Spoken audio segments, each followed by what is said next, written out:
What's up, everybody? I'm back. I'm finally back home in the great state of Texas. It is Wednesday, and there's a lot of news to get to. UFC 321, it's fight week.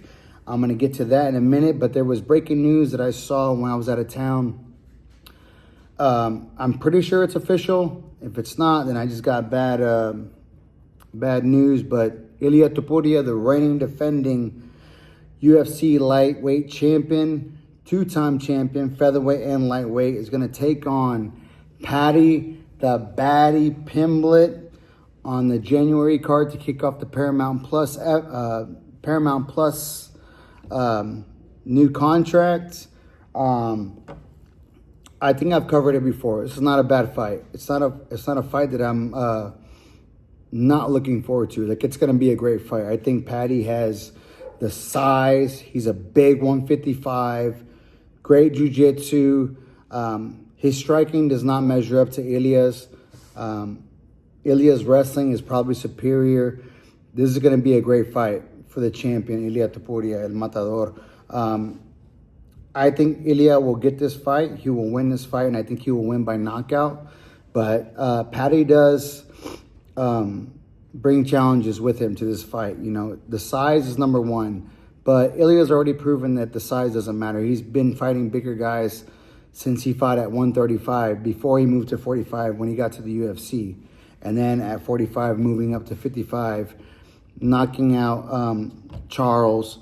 You know, he's used to fighting bigger guys. So I don't think the size is going to be a factor, but that's what Paddy brings. And Paddy does bring elite grappling, especially jiu-jitsu. When he finds his way to your back, he can just punish you. If he can get to a full mount position, he will punish you with strikes to make you turn to take that neck. But Ilia, I think his grappling is high level. You know, he grew up in the grappling world, and he learned the boxing along the way. So he's like a Tom Aspinall. You know, their base is grappling, jiu-jitsu, or wrestling. In Ilia's case, it was wrestling. But they always have that to fall back on. It's just that they elevated so fast in the boxing that we rarely get to see it. You know, we rarely get to see Tom hit the floor. We rarely get to see Ilia hit the floor because their boxing is so good. But I think if it does get into a grappling exchange, Ilia can do more than hold his own on the ground.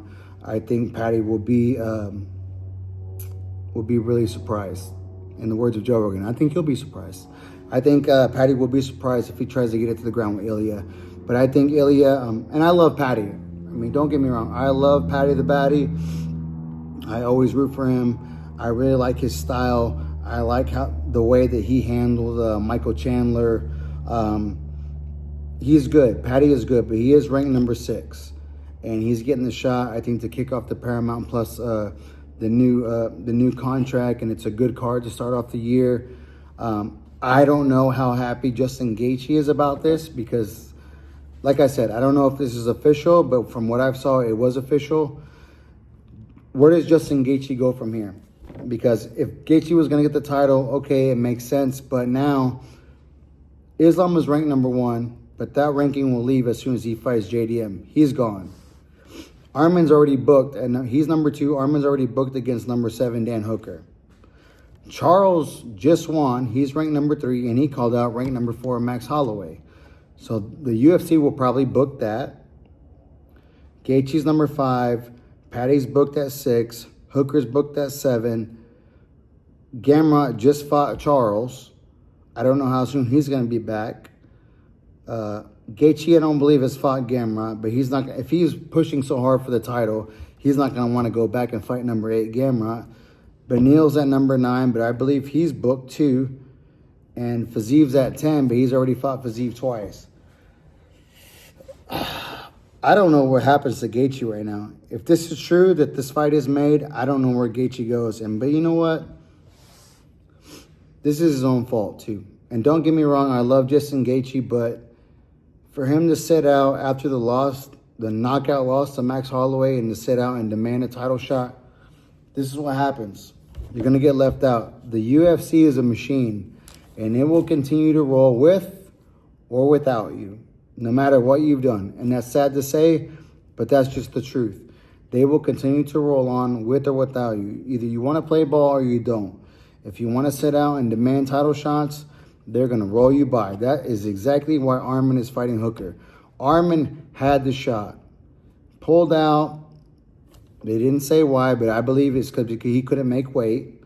So he pulls out. He misses his opportunity against Islam, and now he thought he was going to wait it out, and the UFC was like, no, either you fight or we're going to pass you by.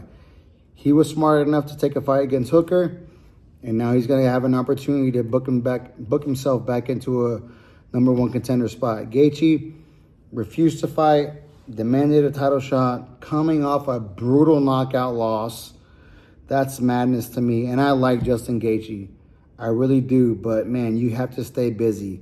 I mean, I know Beneil is booked. I'm not sure who he's fighting, but now that Beneil's booked and Fiziev, he's already fought Fiziev twice.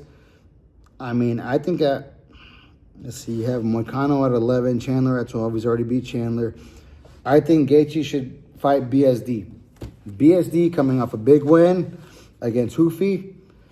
Fight BSD. If you can get a win against BSD, you show good faith with the company, you're right back on the top.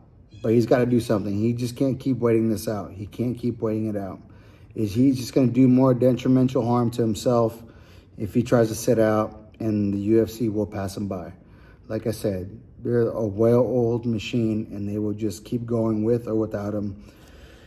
If this is true that Ilia is fighting Paddy, I think Gaethje should be calling out BSD, especially off the hype that BSD is coming off with the win of Hoofi. Fight BSD. Fight down, just like Dustin Poirier did. That's why everybody loved Dustin. He was a man, the legend. He fought any and all comers. He went down and fought BSD when he was surging. Gaethje should go back down and fight BSD. That's my opinion. But that's what I have for that fight and the whole situation at lightweight. But let's go, baby. UFC 321 this weekend. And we have a banger of a fucking card. Let's start off from the top. Tommy Aspinall. Tommy Aspinall. Tom Aspinall comes out as a huge favorite. Minus 355 over Cyril Gane, the Frenchman. Plus 280. They have Tom Aspinall to win by KO at minus 125. Minus 125. So Vegas is already thinking this is going to be a finish, and it's going to be a finish by knockout in Tom's favor. Minus 125. They have Cyril Gane to win by KO at plus 450. That's all you should know right there. That's all you need to know. They have Tom Aspinall winning by knockout. I think he gets it done by knockout. He's a minus 355. If you want value, go with the knockout. It's still minus money. But when does Tom Aspinall ever go out of the first round or second round without a knockout? Tommy is the champion for a reason. He's undisputed for a reason. Jones left. He gets elevated. This is not John Jones. This is Cyril Gane. I think Tom Aspinall gets the win and gets the win by knockout. Even the submission money is plus 300. I could see him dropping Cyril Gane. Cyril Gane tried to turtle real quick, and then Tom taking his neck. I could see that as well. That's plus 300. 100 to win 300, that's not a bad bet. So I'd take either one of the two. They have Tom plus 1,000 by decision. They're not expecting this to go 5 rounds, ladies and gentlemen. It's not going to go 5 rounds. I don't believe it goes 5 rounds. They even have Cyril Gane winning plus 900 by decision. So they even think on both sides it's not going 5 rounds. Like I said, they have Cyril plus 450 by KO and Cyril plus 4,500 to win by submission. And they have Tommy plus 300 by submission. So everything is favoring Tommy Aspinall right now. I think he gets it done. He puts a stamp, stamp marks the heavyweight division that he is the guy. He is the undisputed king at heavyweight. I think Tommy Aspinall gets the job done. The co-main event, the vacant strawweight title is on the line. The current reigning, defending featherweight female champ, or strawweight female champ, Zhang Weili, is going to vacate her title and move up to bantamweight, or to flyweight, to fight the second lady GOAT behind Amanda Nunes, Valentina Shevchenko. Ever since she got her title back from Alexa Grasso, she's been showing pure dominance like she did before she lost. Zhang Weili is going up to fight Valentina Shevchenko. I think that's going to be an amazing fight. I believe that's going to be at Madison Square Garden. And when that fight arrives, I will break that down. But in the meantime, she is vacating her title. And once the bell rings, the title is vacant. And it will be Mackenzie Dern versus Verna Jandiroba, both Brazilians. Of course, Mackenzie Dern, the daughter of the legendary Wellington Megaton Diaz. They fought before. This is a rematch. I believe Dern won by decision the first fight. It was a very close fight. It was a dog fight at that. Big shots landed on both sides. Jandiroba ended up breaking Mackenzie Dern's nose in the second round. Dern rallied back in the third, got the takedown, landed ground and pound, attack submissions. She gets the victory by decision. Dern is minus 155, the favorite. Jandiroba is plus 130 coming into this one. In the boxing world, they always say the technician who wins the first fight usually wins the second fight. I think it applies in this fight for MMA. Dern is a technician on the ground. She is a multiple-time Brazilian Jiu-Jitsu world champion. Jandiroba is a black belt as well. She's got good ground game. She has improved a lot since that last fight. That was 5 fights ago. She's been on a 5-fight win streak since that loss to Mackenzie Dern. But the pedigree that Mackenzie Dern has, especially under her father, Megaton, and her striking has got so much better with Jason Perillo. I think Mackenzie Dern gets it. I think she rocks Jandiroba, and then she gets it to the ground and finishes it. She is so tenacious on the feet because she has no worry of being taken down. Jandiroba is good. She is really good on the ground, but I think Mackenzie Dern is just a head above her. She's proven it, and she has the titles to prove it, and she's done her work in the UFC. She is plus 700 by knockout, plus 250 by submission, and plus 240 by decision. Jandiroba is plus 2,000 by knockout. So Vegas is telling you that they don't believe that Jandiroba has the power to stop Dern. And she's plus 450 over Mackenzie Dern's plus 250 in the submission department. So they're favoring Mackenzie Dern. And it's a plus 275 decision for Jandiroba. I really like Mackenzie Dern in this one. She's fought some really good competition. She's learned from her losses. She's gritty. She does not have a problem getting in there and getting busy and getting dirty with these girls. And she always knows, if everything else fails, if I get it to the ground, it's over. She will take your arm. She will sub you from the back. She's just too good. And I think Mackenzie Dern beats Jandiroba, and I think she beats her by submission. I could also see a TKO, TKO. I think Jandiroba's submission defense will be really well, but it's going to leave her open to eat big elbows and shots from the top. Especially if Mackenzie Dern can get to that mount position, I think she could stop Jandiroba with big elbows, at least to make her turn and hunt that neck. I'm going to go Mackenzie Dern on this one. The feature fight. Umar Nurmagomedov, the cousin of the he's not passed away, the legendary Khabib Nurmagomedov, is taking on the Mario Bautista. Shout out to my friend Buck and Aaron from Winnemucca, Nevada. Mario Bautista is from Winnemucca, Nevada. He's a big underdog here, guys. Umar is minus 625. Minus 625. That's probably one of the biggest opening lines I've seen. Well, I want to see in a while, but last week, Bia Mesquita opened at 6 50, I believe. But as far as the men's side, because I've seen Bia open big, Valentina's open big before, Amanda Nunes has opened really big against Juliana before she lost. But as far as the men's side, I haven't seen a big line like this since probably Habib. I believe it was the Habib Edson Barboza line was pretty wide.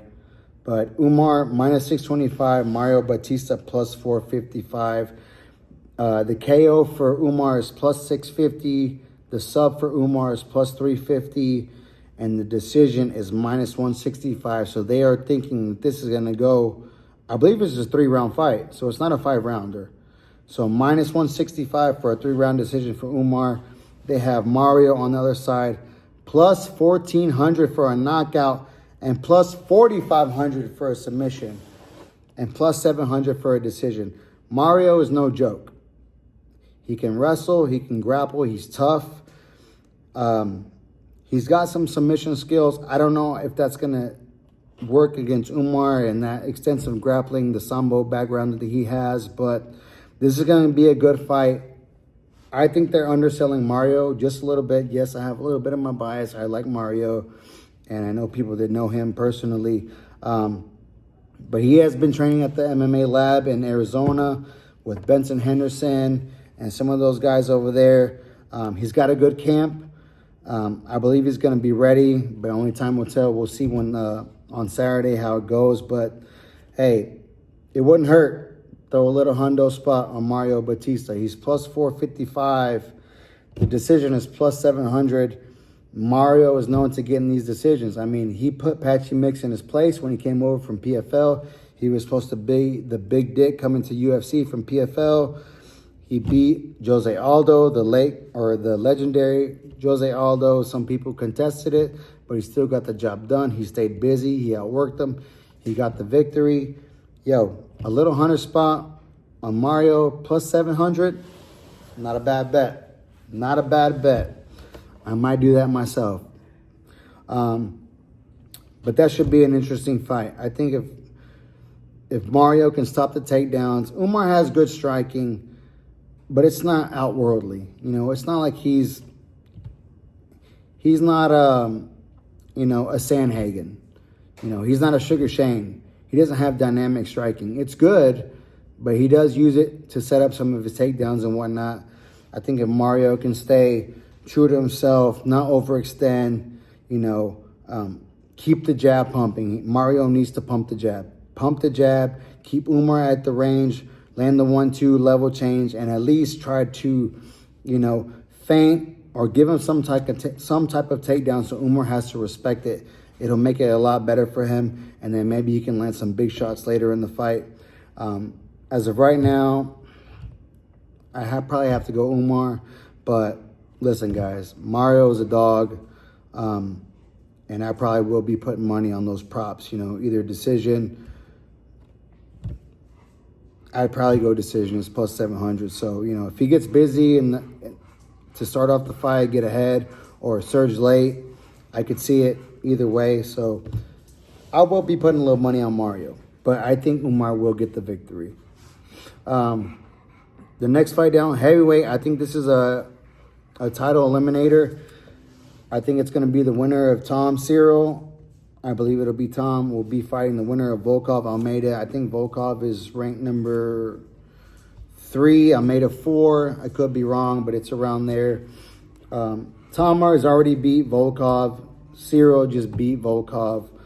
Almeida is surging. He's really good on the ground. Good grappling.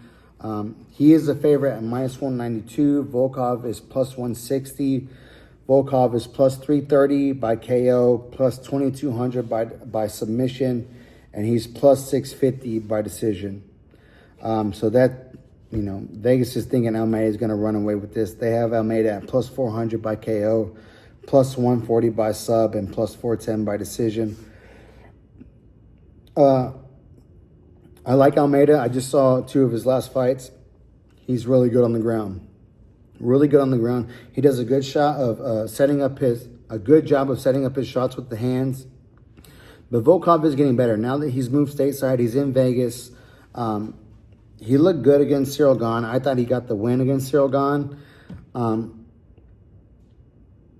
But just out of matchmaking purposes, I'm going to go Almeida. Because if Volkov wins and Tom wins, he's already beat him, and he beat him in the first round or second round. I think it was first round. First round by straight arm lock. I think he beat him again easily. I think Almeida, I think Tom needs a fresh face to further consolidate the heavyweight division. I think Joelton Almeida gets the victory, and he probably gets it done by submission, I believe. He's plus 140 by sub, so that's going to be my money on that fight. Almeida to win at minus 192, but submission plus 140. I'm only going to go down a couple more fights. Let's see. Alexander Rakic versus Azamat Murzakanov. They have Rakic at minus 108. Azamat Murzakanov is a slight favorite at minus 112. Rakic, he's good, but man, he just gets caught in these firefights and ends up getting beat. You know, the Yuri fight is the one that jumps out to me. He had a really, really good first round, hurt Yuri, but Yuri does what Yuri does, you know, comes back, stops Rakic, brutal fashion. But I think Azamat Murzakanov, I think he's working with Habib and their team now. They're going to keep him to the game plan. They're probably going to try to just wrestle fuck Alexander Rakic. I would take Azamat Murzakanov to win. He's plus 185 for sub, or for KO, plus 2,500 by sub, and plus 400 by decision. So they have him winning by decision. Or let's see, they have. Oh, but I think somebody's going to get stopped because both of them are plus money by decision. Rakic is plus 370 by KO, plus 1,400 by sub. I'm probably going to go Azamat Murzakanov on this fight. The next fight is Ikram Aliskerov versus Junyoung Park. Aliskerov is minus 230. Junyoung Park is plus 190. I don't know if I've seen Junyoung Park fight. I'd have to think about it. There's so many South Koreans coming in right now, and their names are familiar to each other that I can't. Maybe I'm thinking about him, maybe not. But Aliskerov minus 230. I'd go Aliskerov. They're in Abu Dhabi. I'd give him the nod.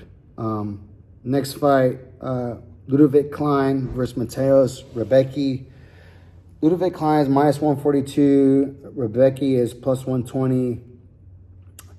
Ludovic Klein is good, man. He gets a little sloppy when he tends to fade a little bit, but I think he's fought the better competition. I think Ludovic Klein is in there. I think he gets it done. I think he is the favorite at minus 142.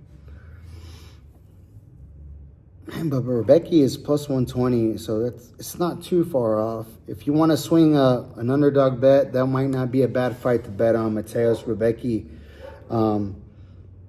plus 450 by KO, plus 650 by sub, plus 350 by decision. I like Klein, but this might be a good swing fight. You know, just to break up the favorites, because a lot of the guys that I've picked are favorites, so you might have to parlay all these things. But if you want some bang for your buck, you know, get a little bit more money on your parlay. Mateusz Rebecki, Rebecki might not be a bad pick for that one. Next down, another big favorite, Walter Walker. He was supposed to fight in Perth. His opponent pulled out. I think it was one of the Taffa brothers, Justin Taffa, who ended up getting cut because he couldn't make the weight for, I believe, the second or third time at heavyweight, 265-pound limit. That's a shame. I really like the Taffa brothers, but, you know, you can only not make weight so many times, especially at heavyweight. The UFC is not playing. Like I said, they're a well-oiled machine, and they're going to leave you behind if you can't do what you need to do as a professional. So Walter Walker, he's minus 395 versus Louis Sutherland from Scotland. He's plus 310. The bet here is not Walter Walker just to win. It's submission plus 130 Walter Walker. I think Walter Walker goes in there right away, jumps on the feet, wins by heel hook submission.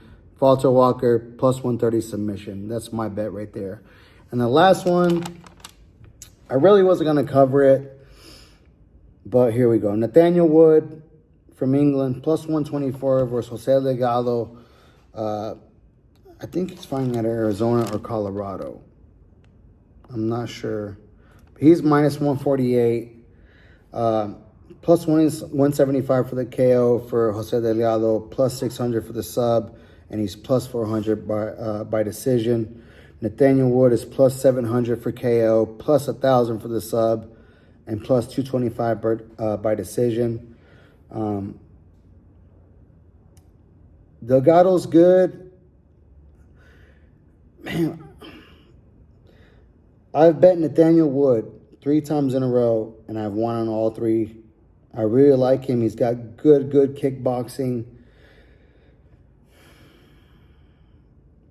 You know what? Fuck it. I'm going to keep going Nathaniel Wood. He has never let me down every time I bet on him. He's plus money. It's not a lot, but it's enough. Plus 124, Nathaniel Wood.